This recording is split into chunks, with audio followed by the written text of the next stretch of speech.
માં, અરે મીરાઓ, ચા નાસ્તો લાવો તો.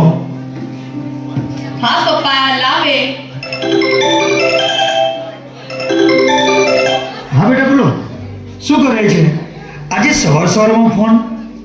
હા પપ્પા, આજે સવારથી તમારી ખૂબ યાદ આવતી હતી. તમારી તબિયત તો સારી છે ને? હા બેટા, સારી છે. હા પપ્પા, મેં તમને એક વાત કહેવા માટે ફોન કર્યો. હું અને દીપક કચરાનો જમા ભરવા માટે જઈએ છીએ. ઓકે બેટા, ધ્યાન રાખજો અને ખુશીથી ફરી આવજો. હા ચાલો પપ્પા, બાય. તમારું ધ્યાન રાખજો. અરે મીરાઓ, શું થયું ચા નાસ્તાનું? જલ્દી કરો, મારી પ્રેશરની ટેબ્લેટ લેવાની છે. પપ્પા, ગીતા ચા બનાવે છે. આજે ચા નાસ્તાનો વારો ગીતાનો છે. હા, મને ખબર છે. ચા નાસ્તાનો વારો મારો છે.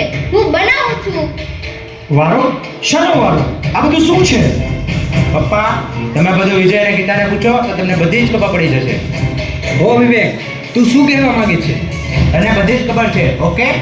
તું મારો મોટો ભાઈ છે એટલે શાંતિથી કહું છું કે તારે મને જે કહેવું હોય તે કહે, પણ મારી ગીતા વિશે કંઈ નહીં બોલ.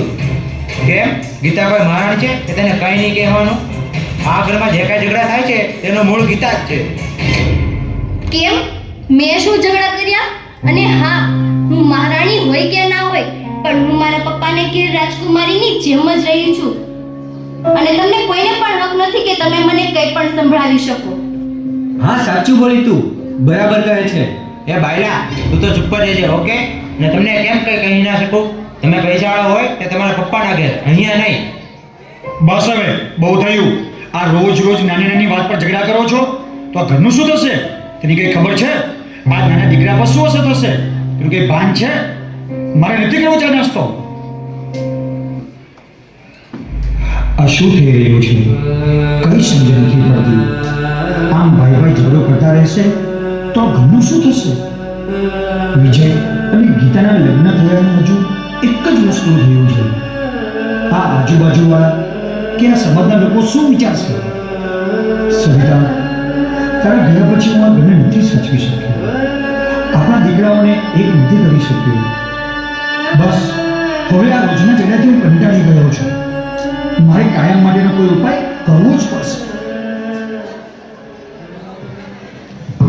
અશોકભાઈ તેમના બંને દીકરાઓ વચ્ચેનો સંઘર્ષ જોઈને ખૂબ જ નર્વસ થઈ ગયા છે અને તેણે એવું નક્કી જ કરી લીધું છે કે મારે જ કોઈ નવો ઉપાય શોધવો પડશે.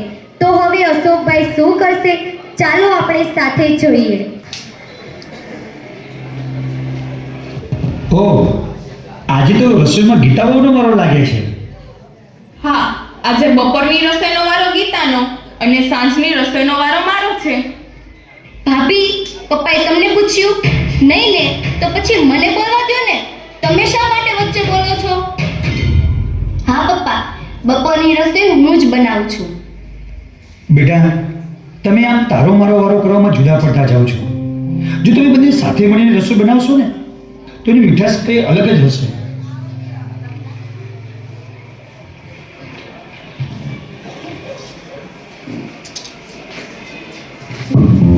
આ ચા બનાવવાનો વારો, આ રસોઈ બનાવવાનો વારો. બેટા, મારા અંતિમ સમયે પાણી પાવાનો વારો નહીં રાખતા, નહીંતર હું પાણી પીધા વગર જ ઉકલી જઈશ. અરે બેટા વિજય, તું પેલી ખોડિયાનગરમાં દુકાન રાખવાનો હતો, તેનું શું થયું? હા પપ્પા, લેવાની જ છે. 25 લાખ કહે છે તો 12.5 લાખ હું કાઢીશ ને બાકીના 12.5 લાખ વિવેકભાઈ કાઢશે. એ આ તું શું કહે છે? 12.5 લાખ છે ના? ગીતાને પાર્લર બનાવવાનું છે એટલે દુકાન લઈએ છીએ અને આપણે બંને ભેગા રહીએ છીએ એટલે અડધા તો તમારે જ આપવા પડે ને, ઓકે? વિજય, તને તો તારા સસરા આપી દેશે, પણ મારા સસરા એટલા કેપેબલ નથી કે મને આપે. તો એ બધું અમારે નથી જોવાનું, ઓકે? અને હા, જ્યારે તમે ધંધામાં નુકસાન કર્યું ને ત્યારે વિજયે જ તે પોતાની બચતના 10 લાખ રૂપિયા તમને આપ્યા હતા. હવે તમારો વારો છે, ઓકે? અને હા, તને ખબર ન હોય તો કહી દઉં, તે સમયે વિજયના લગ્ન નહોતા થયા. હા, હું તે જ કહેવા માંગુ છું કે તે પરણેલા ના હતા છતાં પણ તેમણે તમારી મદદ કરેલી અને તમે એક છોકરાના બાપ બન્યા પછી તો તમે તમારી જવાબદારીને સમજો. એ વિજય, તું તારી બહેરીને સમજાવી દે કે નાના મોટાનો માન રાખે. બસ હવે બંધ કરો. કોઈએ કઈ બોલવા નથી. આ બધું શું છે? સાવ જાનવર જેવા છો. તમારી મા ઉપર બેઠી બેઠી શું વિચારતી હશે? અને હવે તમારા રોજના ઝઘડાથી કંટાળી ગયો છું. આ કરતા હું તમારી મા પાસે જતો રહ્યો હોત તો સારું હોત. કાલે તમે બંને ઘરે રહેજો. હું કાળો કાકાને બોલાવી લઉં ને તમે બંનેને અલગ કરી દો એટલે બધું જ શરૂ થઈ જશે.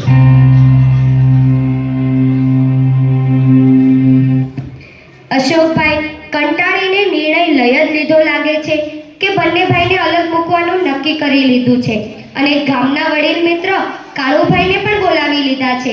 ચાલો આપણે આગળ જોઈએ અશોકભાઈના પરિવારનું શું થશે.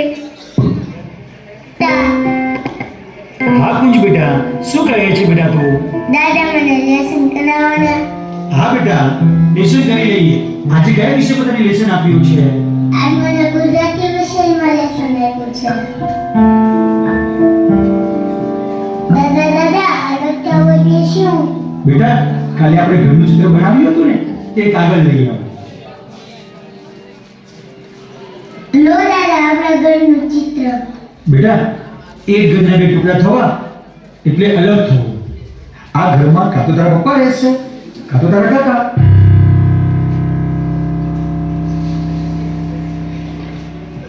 ઘરમાં ઝઘડો થવાથી બાળકોના માનસ પર સી અસર થતી હશે આપણે જોયું. નાનો દીકરો પણ પોતાના દાદાને પૂછી રહ્યો છે કે જુદા થવું એટલે શું.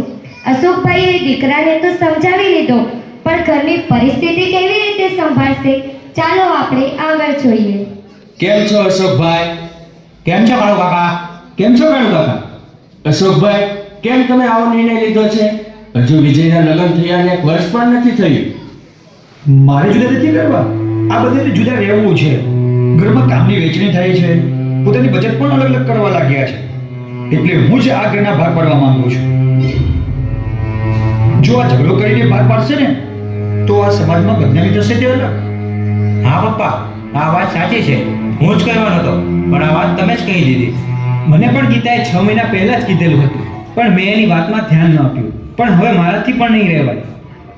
જોયું આ બધે જુદા થવા કેવા ઉતાવળા થાય છે ને તમે મને સમજાવો છો. કાળુભાઈ, જમાનો બદલાયો છે. ઝઘડાઓ તો આપણા પણ થતા હતા પણ હવે આ લોકોમાં ભાઈચારાની કોઈ ભાવના નથી રહી. જવા દો વાતને. તમારે બંને જુદા થવું છે ને તો બોલો કઈ રીતે જુદા થવું છે એ કંઈ વિચાર્યું છે? હા, બંને વચ્ચે વાત થઈ જ છે.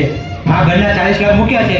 જે લેશે તે બીજાને 20 લાખ આપશે અને બીજી બધી વસ્તુનો ભાવ નક્કી જ છે. જોયું કાળુભાઈ, તમે સમજી ગયા હશો પરિસ્થિતિ કેટલી બગડી છે તે માટે મારે આ ફેસલો કરવો પડ્યો. આ બંને દીકરા વચ્ચે લાગી નથી રહી એનું મને બહુ દુઃખ છે. સારું તો પછી અશોકભાઈ, બંને ભાઈઓને અલગ કરી દો. બેટા, તમે વસ્તુના ભાગ તો પાડ્યા પણ હવે મારે કોની સાથે રહેવાનું છે એ તો કહો. પપ્પા, તમે 6 મહિના મારી સાથે અને 6 મહિના વિજય સાથે રહેજો. ના પપ્પા, આ 6 મહિના કંઈ નહીં. હવે આખી જિંદગી તમારે મારી સાથે જ રહેવાની છે. ચાલો તમે મારી સાથે તમારી બાકીની જિંદગી અમારી સાથે ખુશીથી પસાર કરજો. ના બેટા ના, દીકરીના ઘરનું પાણી પણ ના પીતા હોઈએ તો હું કેવી રીતે રહી શકું? હા પપ્પા, ચાલો મારી સાથે. એમ પણ મારી પાસે તો બાળપણથી જ માતા પિતાનો છાયો નથી. મને પણ એક વડીલની છત્ર છાયા મળશે. પપ્પા, હવે એમ ના હોય કે દીકરીના ઘરનું પાણી પણ ન પીવાય. પપ્પા, મને તમારો દીકરો સમજી લો, પછી તો આવી શકશો ને? ના બેટા ના. વિજય, વિવેક, બોલો હવે મારે પહેલા 6 મહિના કોની સાથે રહેવાનું છે? પપ્પા, પહેલા 6 મહિના વિવેક સાથે રહો અને પછીના 6 મહિના મારી સાથે. એ ભાઈ, એ મોટો હું છું ને, હું